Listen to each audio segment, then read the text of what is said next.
आइए आइए आइए इंस्पेक्टर साहब। कैसे हो अजीत? फिर कोई व्योमकेश के कारनामे की कहानी छपी? अरे वो तो छपती रहती है, लेकिन आप ये बताइए कि आज आप रास्ता कहाँ से भूल गए? व्योमकेश के पास कोई रास्ता भूल कर नहीं आता, जानबूझकर और सोच समझ कर आता है।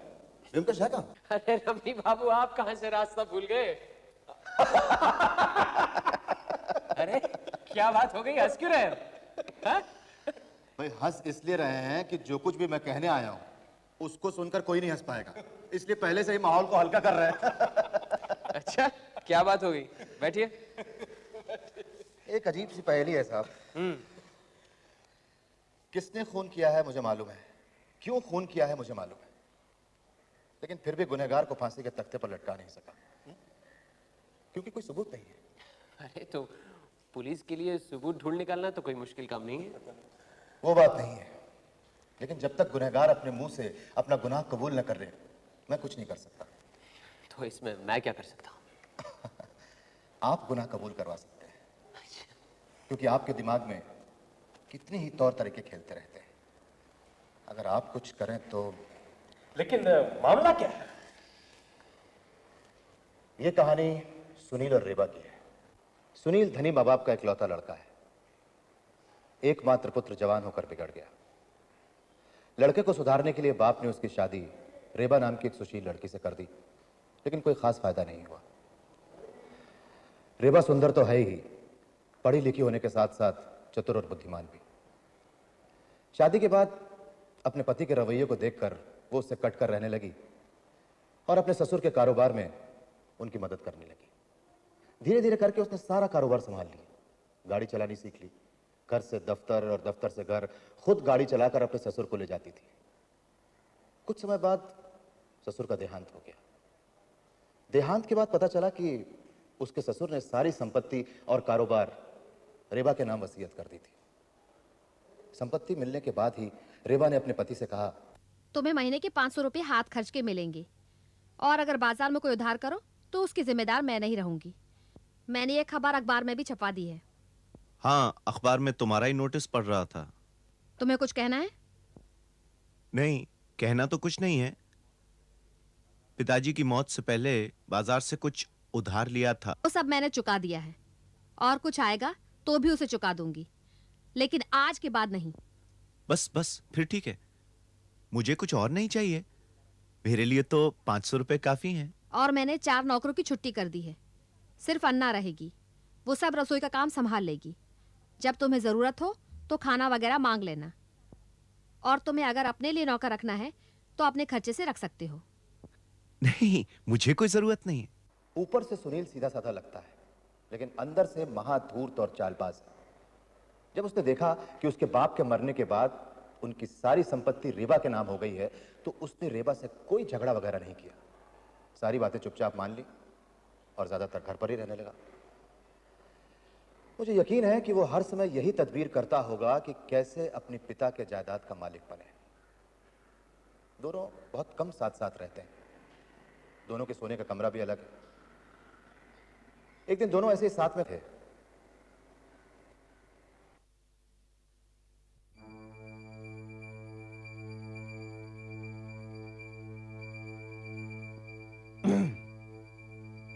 रेबा, मैं कह रहा था कि तुमने हमारे घर के सामने किसी आदमी को चलते फिरते देखा है?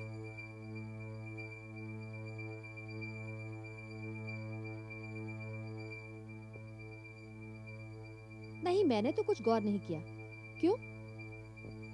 तुम तो ज्यादा घर पर नहीं रहती, मैं रहता हूं। कुछ दिनों से देख रहा हूं कि एक आदमी हमारे घर की ओर ताकता हुआ चला जाता है, और फिर वापस आता है, और फिर ताकता हुआ चला जाता है। दिखने में कैसा है वो? गुंडा किस्म का आदमी है। काला है, नौजवान, भरी हुई मूछें हैं, हट्टा कट्टा भद्दा सा।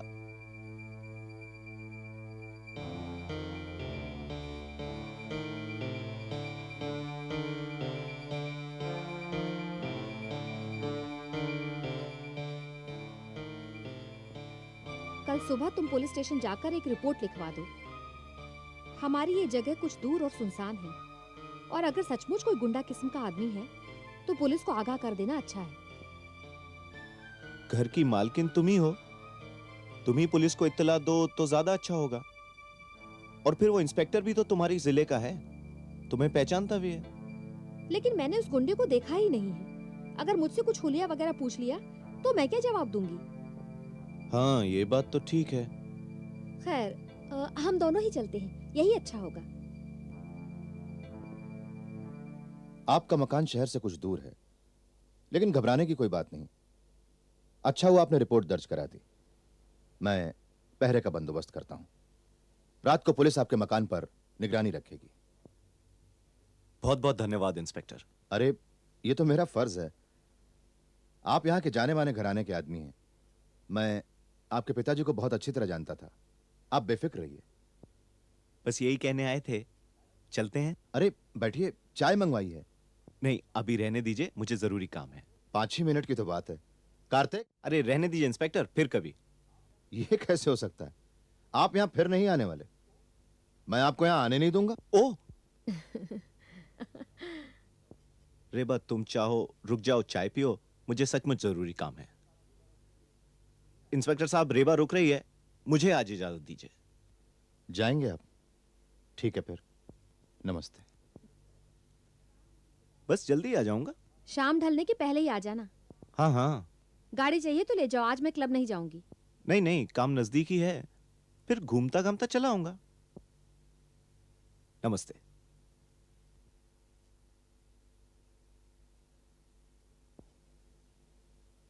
बहुत डर गई हो।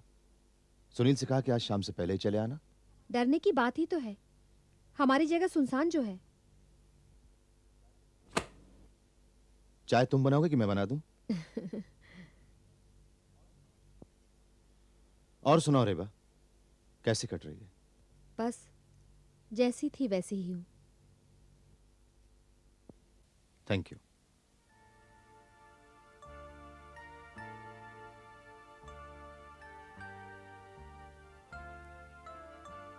क्यों अपने आप को सजा दे रही हो? जो भाग्य में लिखा है उसे कौन टाल सकता है? तुम? और कितने दिन हैं आप हमारे शहर में? ज्यादा नहीं। क्यों, मेरा यहां रहना तुम्हें पसंद नहीं? मुझे क्यों नहीं पसंद होगा? आप हैं तभी तो हम शिकायत लेकर सीधे आपके पास आए हैं। वो तो कोई दूसरा इंस्पेक्टर होता तो भी तुम आती। शायद नहीं भी आती, उन्हीं को भेजती।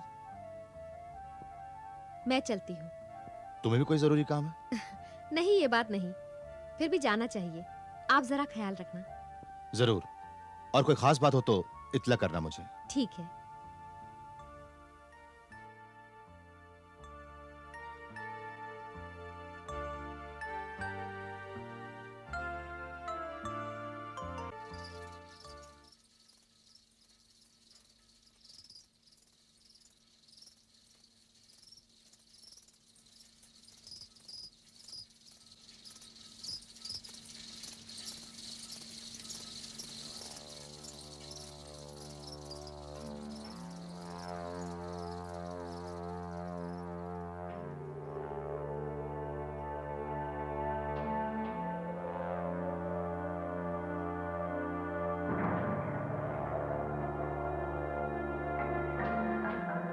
इतनी देर से आए? हाँ? क्या हुआ, घबरा क्यों गए? नहीं, वो तुमने इस तरह से कभी पूछा नहीं ना, इसीलिए। तुम ही तो कहते हो कि रात को कोई गुंडा हमारे घर को ताकता रहता है। ऐसी सूरत में रात से पहले घर आना ठीक नहीं है। हाँ, वो खैर 8 ही तो बजे हैं। आइंदा जल्दी घर आ जाया करूंगा। और वैसे भी मैं जाता ही कहाँ हूं। तुम आज क्लब नहीं गई? नहीं, मन नहीं हुआ।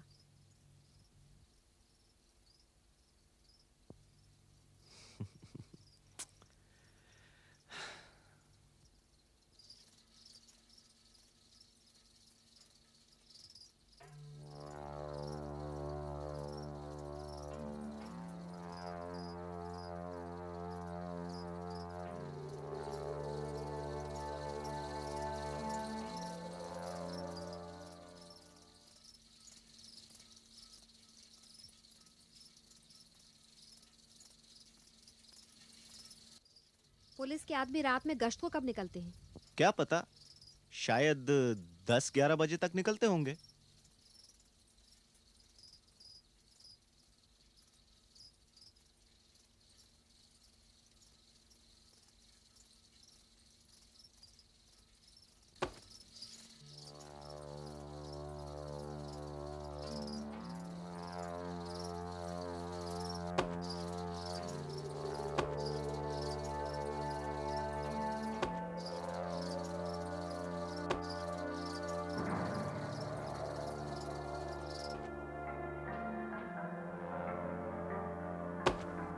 लगता है वही आदमी है जिसे तुमने देखा था।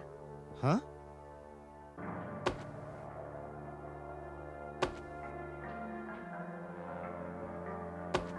लगता है वही आदमी है।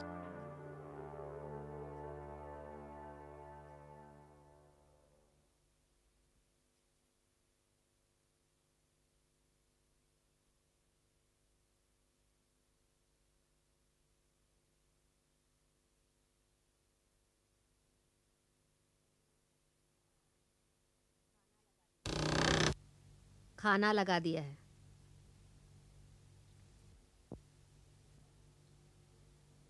रेबा, डरने की कोई बात नहीं है। पुलिस ने कहा है ना कि हमारी हिफाजत करेगी। पुलिस रात भर घर के सामने पहरा तो नहीं देगी ना? कभी कभी घूम जाएगी। उसी बीच 5 डाकू दरवाजा तोड़कर अंदर आएंगे तो? हाँ, घर में लाठी वाठी कुछ है ना? हाँ है। चलाएगा कौन? तुम? अब अपने आप इस सुनसान जगह पर मकान लेने की जरूरत क्या थी? अब छोड़कर भी तो नहीं जा सकते। लोग क्या कहेंगे? घर में 2 लठैत लगवा दें। लठैत खुद ही चोर बन बैठे तब। ये डाकू उनको घूस देकर भी तो खरीद सकते हैं। वही दरवाजा खोलेंगे। उससे बुढ़िया अन्ना ही ठीक है। हाँ, फिर सारे गहने भी तो तुम्हारे कमरे में ही है ना? तुम्हारे पिताजी के पास एक पिस्तौल थी। मरने से पहले वो थाने में जमा करवा दी थी। क्या वो हमें मिल सकती है? हाँ, मिल तो सकती है। फिर कल ही हम रमनी बाबू के पास जाएंगे। घर में पिस्तौल होना बहुत जरूरी है। हाँ, यही ठीक रहेगा। चलो अब खाना खा लें। आइए आइए, खैरियत तो है। नमस्कार। नमस्ते। 6 महीने पहले जब मेरे ससुर गुजर गए थे, तब हमने उनकी पिस्तौल पुलिस स्टेशन में जमा करवा दी थी। क्या वो हमें मिल सकती है? यहाँ पर जमा करने की रसीद है? हाँ, हाँ है। हाँ है।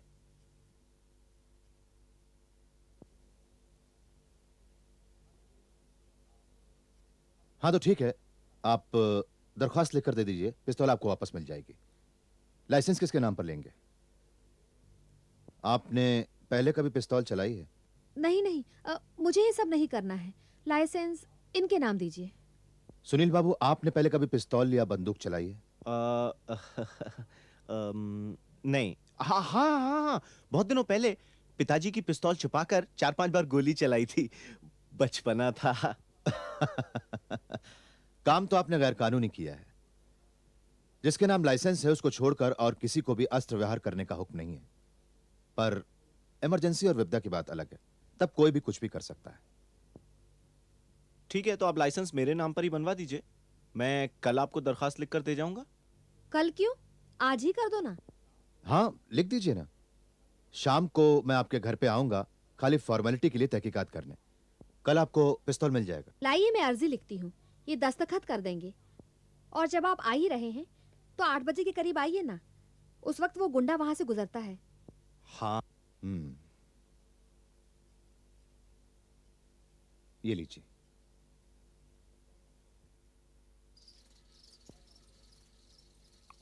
लगता है काफी डर गई हो। डर तो लगेगा ही। पहले इनका डर था, अब ये गुंडा आधम का। किसका डर ज्यादा है, सुनील का या? क्या पता, कभी कभी तो लगता है सब इनके हवाले करके चली जाऊं। वैसे भी हम समाज के सामने पति पत्नी हैं, बाकी कोई संबंध नहीं। लेकिन फिर मेरे ससुर के आखिरी शब्द याद आ जाते हैं। कह गए थे सारी संपत्ति मुझे दे जा रहे हैं ताकि मैं उसकी देखभाल करूं। तुम तो कह रही थी सुनील अब घर पर ही रहता है, ज्यादा कहीं आता जाता नहीं। वही तो अस्वाभाविक है। घर में बैठी बैठी चुपचाप जरूर किसी उधेड़ बुन में लगा रहता है। कैसे सब संपत्ति हासिल करूं? नहीं रेबा, तुम कुछ ज्यादा डर गई हो। Come on, cheer up. अच्छा रमनी, तुम शादी नहीं करोगे? ये क्यों पूछ रही हो? तुम्हें तो सब मालूम है। पुरानी बातें भूल जाओ। जिंदगी ऐसी ही है, हम जो कुछ चाहते हैं वो क्या कभी होता है? क्यों नहीं हो सकता? देखो, मेरा तबादला वहीं हो गया जहां तुम हो। वो तो एक इत्तेफाक था। और भी तो इत्तेफाक हो सकते हैं। काश ऐसा होता। लो 8 बज गए, उस गुंडे के आने का वक्त हो गया। कौन सा गुंडा? वही गुंडा जिसको पकड़ने के लिए तुम्हें यहाँ बुलाया है, जिससे हिफाजत के लिए मैं पिस्तौल ले रही हूँ। सुनील कहाँ रह गया आज? हुकुम सिंह, अरे हुजूर आप, अरे आपने यहाँ आने की क्यों तकलीफ की? हमारा काम बन गया है। रेबा परेशान सी रहती है। आज रात गश्त पर मत जाना, क्योंकि वो इंस्पेक्टर हमारे घर आया हुआ है। मैं यही कहने तुम्हें आया था, बल्कि मैं तो ये कहूंगा कि अब रात में चक्कर लगाना बंद करो जब तक मैं ना कहूं। ठीक है। आ मुकुंद। सलाम हुजूर। हाँ मुकुंद सिंह, कैसे हो? बस दुआ है, मेरे लायक कोई काम हो तो बताना। ये तुम्हारा भाई है ना हुकुम सिंह? हाँ, कुछ होगा तो ये बताएगा ना? बताऊंगा। ठीक है, सलाम। अच्छा हुकुम सिंह, हाँ हुजूर। ये रखो रखो रखो। सब काम ठीक से हो रहा है, बस अगले कदम का इंतजार करो। मैं यहीं आकर बताऊंगा, ठीक है?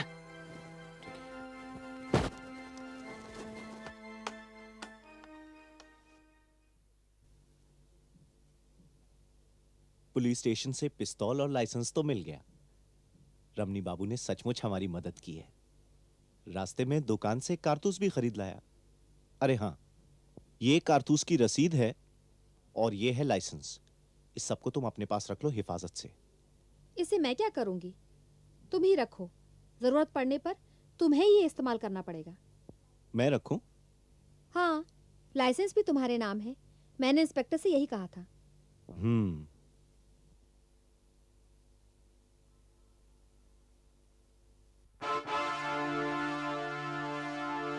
हुकुम सिंह, वो दिन आ गया जिसका हमें इंतजार था। आज रात ठीक 8 बजे हमारे घर पर जाना, दरवाजा खटखटाना और समझ गए ना? समझ गया हुजूर, समझ गया।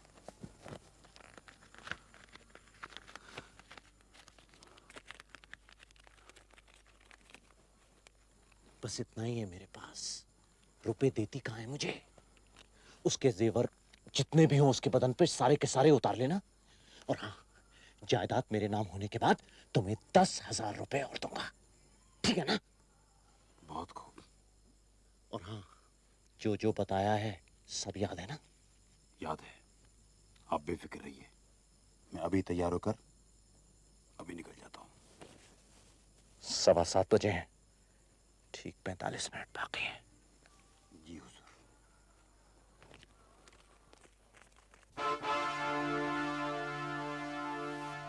चलो, सुनकर अच्छा लगा। अब तुझे डर वर तो नहीं लगता?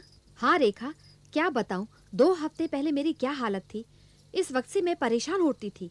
रास्ते में वो गुंडा अब आया अब आया। अब तो तुझे डर नहीं लगता? अब तो सब ठीक है। चलो चलते हैं। अच्छा।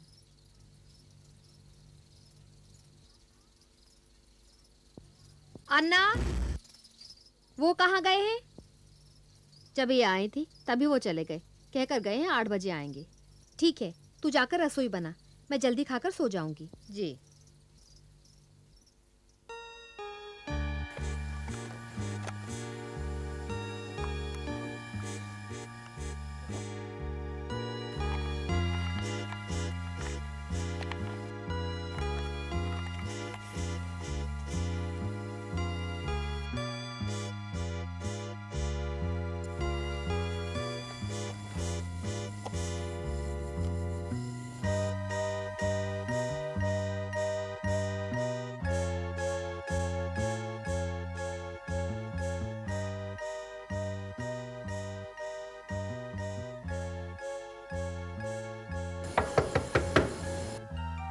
अन्ना, तुम जल्दी से खाना लगा दो।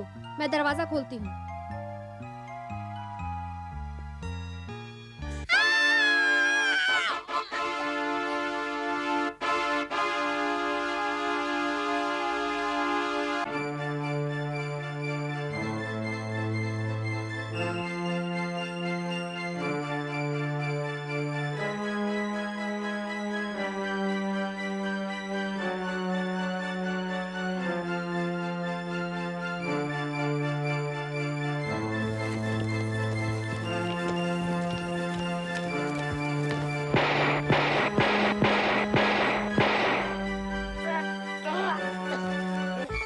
रेबा रेबा रेबा रेबा हाँ? ए अन्ना अन्ना ये रेबा को क्या हो गया? रेबा का खून हो गया हाँ? ये कुंडे ने रेबा को मार डाला मगर मैंने भी कुंडे को मार डाला हाँ? उसकी लाश घर के बाहर पड़ी है। मैं भी पुलिस को इत्तला करके आता हूँ। इंस्पेक्टर साहब, रेबा भगवान के पास चली गई। इंस्पेक्टर साहब,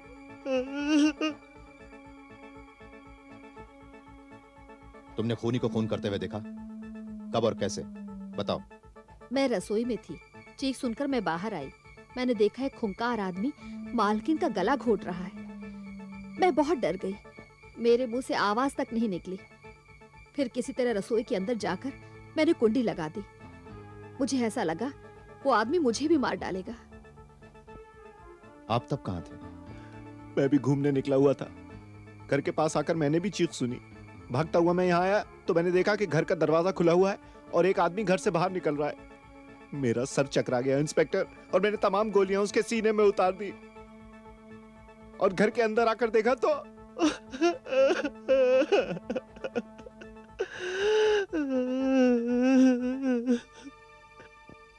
आप पिस्तौल लेकर घूमने जाते हैं? बोलिए। हाँ, पिस्तौल का लाइसेंस मेरे ही पास है और मैं हमेशा पिस्तौल अपने पास रखता हूं। पिस्तौल दीजिए, मैं उसे जब्त करता हूं।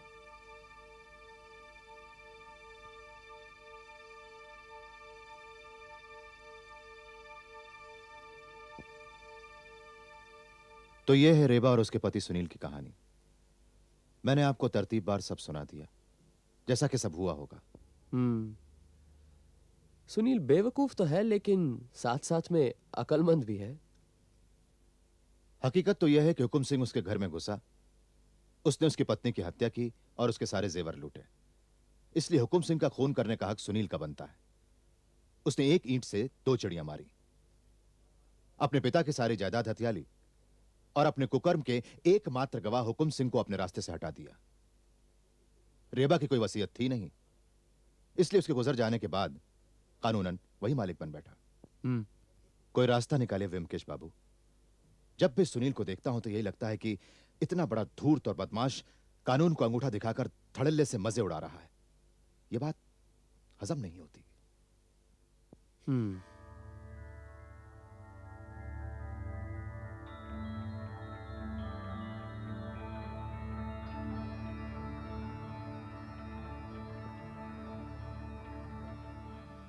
समझ लो कि रास्ता निकल गया। रेबा के हाथ की लिखाई मिल सकती है? हाथ की लिखाई? फर्ज करो कि उसने मेरा ऑटोग्राफ मांगा हो। लड़कियों की अक्सर इस तरह की कमजोरी होती है।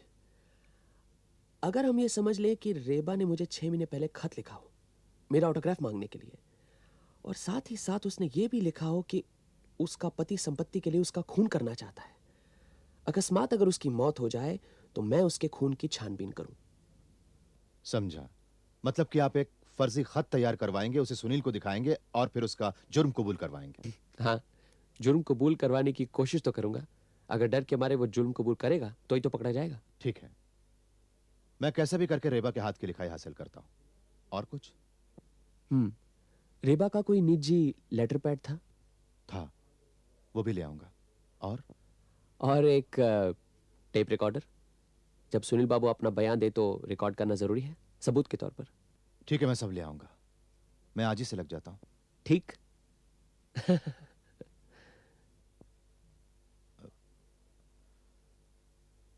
माफ कीजिएगा सुनील बाबू। अरे इंस्पेक्टर रमनी, रेबा हत्याकांड के सिलसिले में मैं एक बार फिर से आपके घर की तलाशी लेना चाहता हूं। हाँ हाँ, शौक से। बल्कि मैं तो चाहता हूं कि आप इस केस को जल्द से जल्द सुलझाएं। आओ।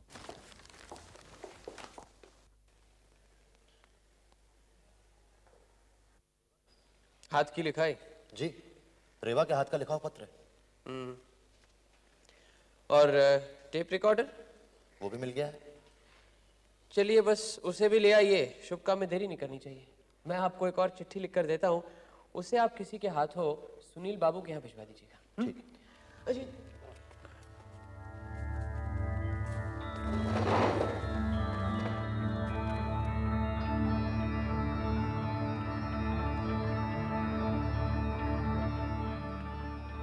इस तरह से पहले कभी कोई केस सुलझाया आपने? देखिए, हर समस्या अपनी तरह की एक नई समस्या होती है, इसलिए उसका समाधान भी अलग होता है। अगर एक ही तरह से केस नहीं सुलझ जाए तो फिर दूसरे तरीके अपनाने पड़ते हैं।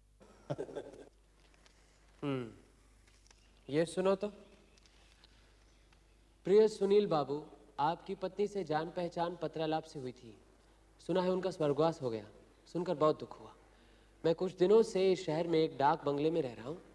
अगर आज शाम को 5 बजे डाक बंगले में आकर मुझसे मुलाकात करें तो आपकी पत्नी ने जो मुझे आखिरी चिट्ठी लिखी थी वो आपको दिखा सकता हूँ। ये चिट्ठी आपके लिए बहुत महत्वपूर्ण है। नमस्कार, ब्योमकेश बख्शी। इस चिट्ठी को आप सुनील बाबू के पास भिजवा दीजिएगा, लेकिन इतना ख्याल रखें कि जैसे भी आप भिजवाएं उन्हें ये पता ना चले कि मैं पुलिस से जुड़ा हुआ हूं। ठीक है, मैं चलता हूँ। अच्छा।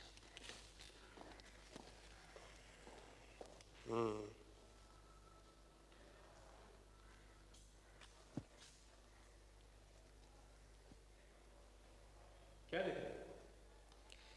ये चिट्ठी,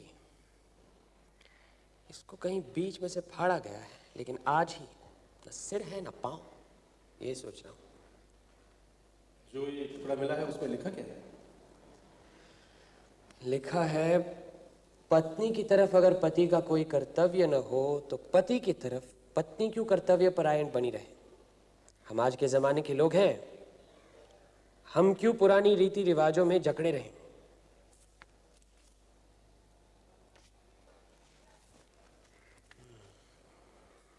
ये चिट्ठी रेवा ने शायद अपनी किसी सहेली को लिखी हो और वहीं से रमणी बाबू ने चिट्ठी ली हो सकता है कि वो सहेली अपना परिचय नहीं देना चाहती हो सकता है, नामुमकिन तो नहीं। चलो रेवा के हाथ की चिट्ठी लिखते हैं।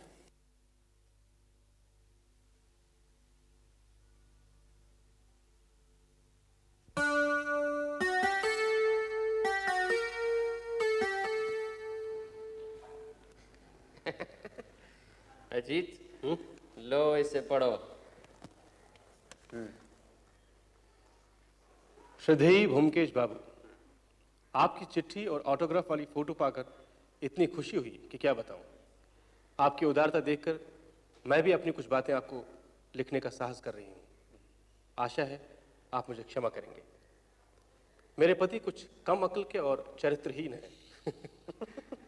इसीलिए मेरे ससुर मरने के बाद सारी संपत्ति मुझे सौंप कर गए हैं। मैं अपने पति को उसमें हाथ भी नहीं लगाने देती। मुझे शक है कि संपत्ति हथियाने के लिए वो मुझे मार डालने का षड्यंत्र कर रहे हैं। एक गुंडा मेरे पीछे लगा दिया है। कब क्या होगा मैं कुछ कह नहीं सकती। अगर आपको कभी मेरे अकस्मात मृत्यु की खबर मिले तो कृपया उसकी छानबीन करें। आप सत्यान्वेषी हैं, सत्य की खोज करना आपका काम है। आशा है कि एक असहाय नारी की मृत्यु सुनकर आप चुप नहीं बैठे रहेंगे। प्रणाम और चरण स्पर्श। इति निवेदक रेवा सरकार। अब एक काम करो, इसकी एक फोटोस्टैट कॉपी करवा लो। ठीक है।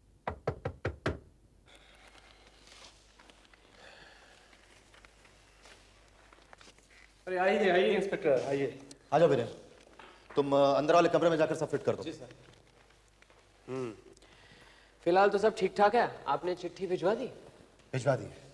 वो अब जरूर आएगा। जिसके मन में पाप है वो ऐसी चिट्ठी पाकर अवश्य आएगा। उसकी बीवी ने उसमें क्या महत्वपूर्ण बातें लिखी हैं वो जरूर जानना चाहेगा। सर कुछ बोलिए, टेस्टिंग करना है। हेलो हेलो, आज शाम 5 बजे सुनील सरकार गिरफ्तार होने वाला है। धन्यवाद व्योमकेश बाबू।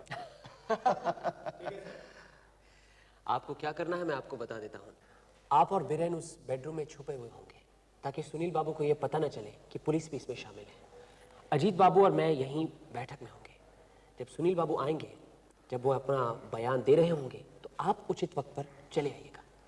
मुझे कहने की जरूरत नहीं कि हथियार और पिस्तौल आपके पास ही रहेंगे। ठीक है, मैं टाइम पर आ जाऊँ। ठीक है, चलता। नमस्कार।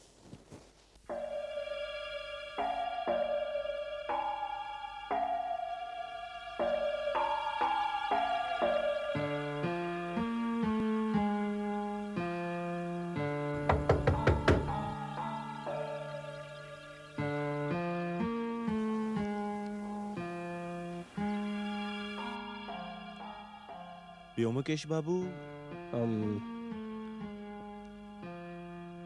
सुनील बाबू, आइए आइए।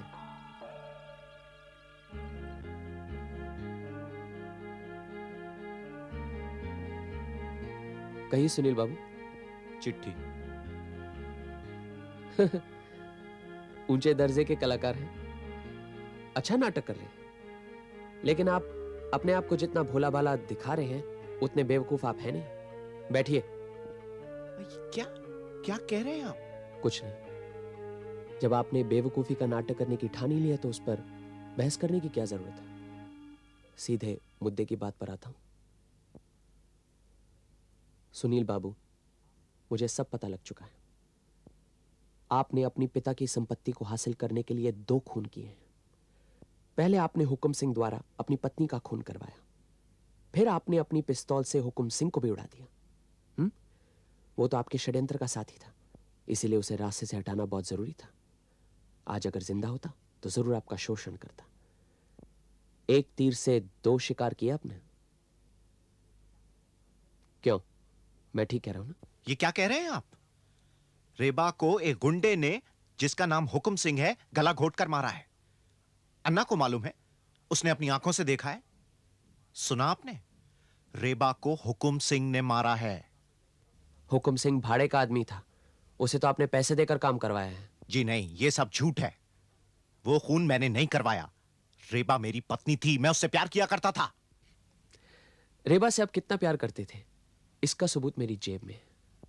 रेबा की चिट्ठी, वही तो देखने आया हूं। जरा दिखाइए क्या लिखा है उसने आपको। इसे फाड़ने की कोशिश मत कीजिएगा।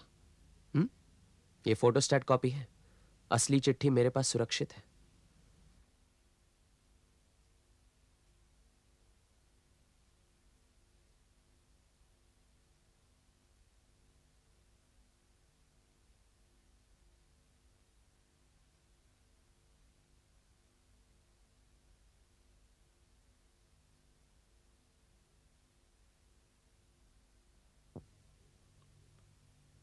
अच्छा, तो ये बात है। ये तमाम कारस्तानी इंस्पेक्टर रमनी की है। मुझे फंसाने की साजिश की जा रही है। व्योमकेश बाबू, रेबा की मौत के लिए जिम्मेदार कौन है मालूम है? कौन? ये इंस्पेक्टर रमनी। इंस्पेक्टर रमनी जिम्मेदार है? मतलब नहीं समझे? इंस्पेक्टर रमनी रेबा के जिगरी दोस्त थे, जिसको कहते हैं प्रेमी। इसीलिए तो ये मुझसे इतनी नफरत करता है। इसी वजह से तुमने अपनी पत्नी का खून करवाया? जाली चिट्ठी दिखाकर मुझे पकड़ना चाहते थे।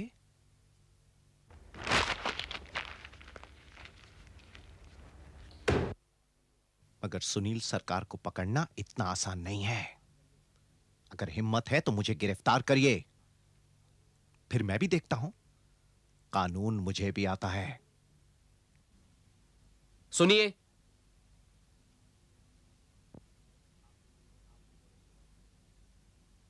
आपने मेरे सवाल का जवाब नहीं दिया। क्या इंस्पेक्टर रमनी की वजह से आपने रेबा का खून करवाया है?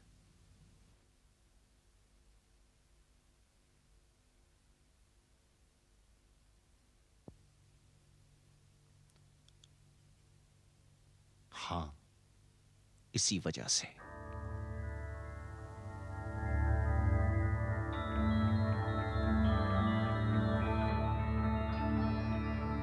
क्या कहा? कहा कि मैंने खून नहीं करवाया। पकड़ा नहीं गया।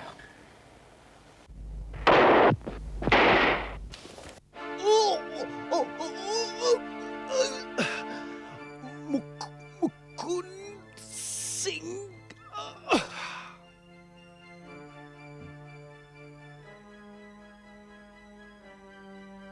ये मुकुंद सिंह कौन है? हुकुम सिंह का भाई, अपने भाई के खून का बदला ले लिए। बीरेन, तुम यही रहना।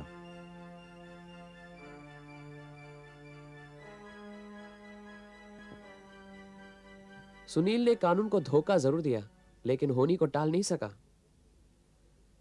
कभी कभी गुंडे भी नैतिक समस्या को सुलझा देते हैं। एक समस्या का तो समाधान हो गया, लेकिन साथ ही साथ एक समस्या और पैदा हो गई है। मुकुंद को पकड़ना है। मेरा काम अभी खत्म नहीं हुआ व्योमकेश बाबू। सुनील का आरोप तो सच है ना? क्यों? जी हाँ, मैं और रेबा एक ही शहर में रहते थे, एक ही मोहल्ले में। हम एक दूसरे से प्यार भी करते थे। वो एक अमीर घराने की लड़की थी। उसके बाद उसकी शादी इस राक्षस से हो गई। इत्तेफाक से मेरा तबादला इसी शहर में हो गया। मेरी रेबा से 2-1 मुलाकातें भी हुई, लेकिन सुनील को इस बात का पता चल जाएगा, ये हमने सोचा भी नहीं था। न मैंने न रेबा ने।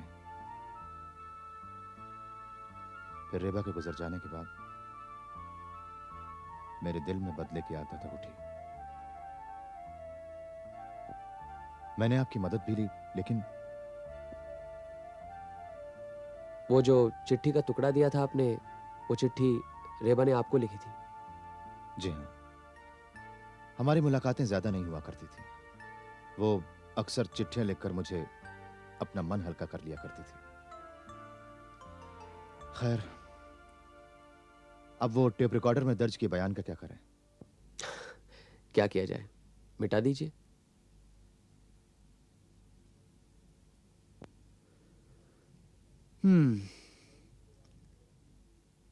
वही पुरानी प्रेम कहानी, पति पत्नी और पत्नी का प्रेमी। इस त्रिकोण में इंस्पेक्टर रमणी है अदृश्य त्रिकोण। क्या?